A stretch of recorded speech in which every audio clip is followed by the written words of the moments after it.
І так, привіт усім. Сьогодні у нас неділя, 20 число. І сьогодні ми починаємо своє восхождение на гору Говерла. І так, люди, передайте привіт моїй мамі. Люди, привіт моїй мамі передайте. Привіт. Ну, хоч слово скажіть яке-небудь. Для мами моєї. Вітання з Карпатських гір. Привіт, Білорусі. Вот. Дякую. Привіт. Так, йдемо далі. У нас тут далі Настя, яка так само скаже пару слов для моєї мами. Привіт! Здоровечка вам! Так, дякую. А зараз у нас буде Тарасик, який так само передасть пару слов для моєї мами. Дай вам Бог здоров'я. Отак от. От такі ми офігенні хлопці, бачиш? Мам, привітання. Так, і... Так, далі ми йдемо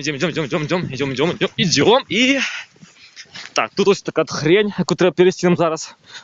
Ой, обережно дуже. А, що?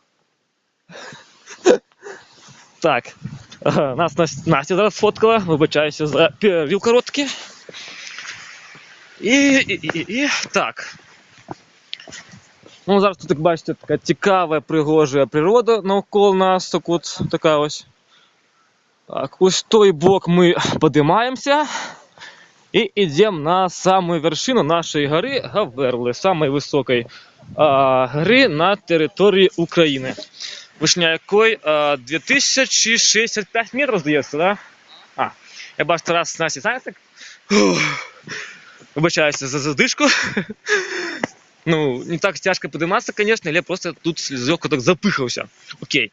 І так, далі у нас що? Далі у нас підйом і чекаємо Настю з Тарасиком. Блін, яке зараз фоткаюся, ладно, окей. Поки ми зараз на одних і йдемо далі. Так, тут у нас, як бачимо, маршрути на дереві обозначені. Зараз покажу. Ось так от. 3 маршрути. Тяжкі, не дуже і дуже легкі.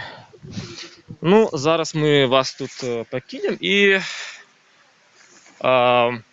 продовжимо наш репортаж десь на середині маршрута. Тому вибачайся.